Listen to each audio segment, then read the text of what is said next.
ನಮಸ್ಕಾರ. ನಾವು ಸಸ್ಯಗಳ ಬಗ್ಗೆ ಕಲಿಯೋಣ. ಸಸ್ಯಗಳು ನಮ್ಮ ಸುತ್ತಲೂ ಇವೆ, ತೋಟದಲ್ಲಿ ಮತ್ತು ಕುಂಡಗಳಲ್ಲಿ. ನಾವು ಸಸ್ಯದ ಭಾಗಗಳನ್ನು ನೋಡೋಣ. ಒಂದು ಸಸ್ಯಕ್ಕೆ ಒಂದು ಕಾಂಡ ಇರುತ್ತದೆ. ಕಾಂಡವು ಸಸ್ಯವು ನೇರವಾಗಿ ನಿಲ್ಲಲು ಸಹಾಯ ಮಾಡುತ್ತದೆ. ಕಾಂಡಕ್ಕೆ ಕೊಂಬೆಗಳು ಇರುತ್ತವೆ. ಕೊಂಬೆಗಳ ಮೇಲೆ ಎಲೆಗಳು ಇರುತ್ತವೆ. ಎಲೆಗಳು ಹೆಚ್ಚಾಗಿ ಹಸಿರು ಬಣ್ಣದಲ್ಲಿರುತ್ತವೆ ಮತ್ತು ಅವು ಸಸ್ಯದ ಆಹಾರ ಕಾರ್ಖಾನೆಗಳು. ಮಣ್ಣಿನ ಕೆಳಗೆ ಸಸ್ಯಕ್ಕೆ ಬೇರುಗಳು ಇರುತ್ತವೆ. ಬೇರುಗಳು ಆಳವಾಗಿ ಕೆಳಗೆ ಹೋಗಿ ಮಣ್ಣಿನಿಂದ ನೀರು ಮತ್ತು ಪೋಷಕಾಂಶಗಳನ್ನು ಪಡೆಯುತ್ತವೆ.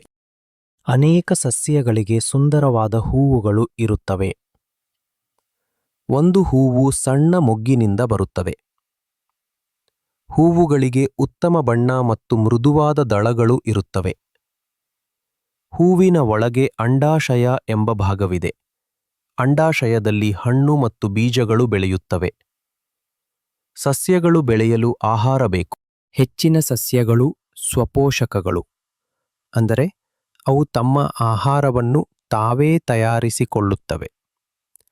ಈ ಪ್ರಕ್ರಿಯೆಗೆ ದ್ಯುತಿಸಂಶ್ಲೇಷಣೆ ಎನ್ನುತ್ತಾರೆ. ಹಸಿರು ಎಲೆಗಳು ಪುಟ್ಟ ಅಡುಗೆ ಮನೆಗಳಿದ್ದಂತೆ. ಅವು ಸೂರ್ಯನ ಬೆಳಕಿನಿಂದ ಶಕ್ತಿಯನ್ನು ಬಳಸಿಕೊಂಡು ಗಾಳಿ ಮತ್ತು ನೀರನ್ನು ತೆಗೆದುಕೊಂಡು ತಮ್ಮ ಆಹಾರವನ್ನು ತಯಾರಿಸುತ್ತವೆ. ಕೆಲವು ಸಸ್ಯಗಳು ಪರಪೋಷಕಗಳು. ಅವು ಇತರ ಜೀವಿಗಳಿಂದ ಆಹಾರವನ್ನು ಪಡೆಯುತ್ತವೆ. ಹೂಜಿಗಿಡ ಒಂದು ಕೀಟ ತಿನ್ನುವ ಸಸ್ಯ. ಅದು ಪೋಷಕಾಂಶಗಳನ್ನು ಪಡೆಯಲು ಕೀಟಗಳನ್ನು ಹಿಡಿಯುತ್ತದೆ. ಕಸ್ಕುಟ ಒಂದು ಪರಾವಲಂಬಿ. ಅದು ಆತಿಥೇಯ ಸಸ್ಯದಿಂದ ಆಹಾರವನ್ನು ತೆಗೆದುಕೊಳ್ಳುತ್ತದೆ. ಸಸ್ಯಗಳು ಬೆಳೆಯಲು ಮಣ್ಣಿಗೆ ಪೋಷಕಾಂಶಗಳು ಬೇಕು. ತೋಟಗಾರರು ಮತ್ತು ರೈತರು ಮಣ್ಣಿಗೆ ಗ್ಯೂಬ್ಬರ ಮತ್ತು ತಿಪ್ಪೆಗೊಬ್ಬರವನ್ನು ಸೇರಿಸುತ್ತಾರೆ.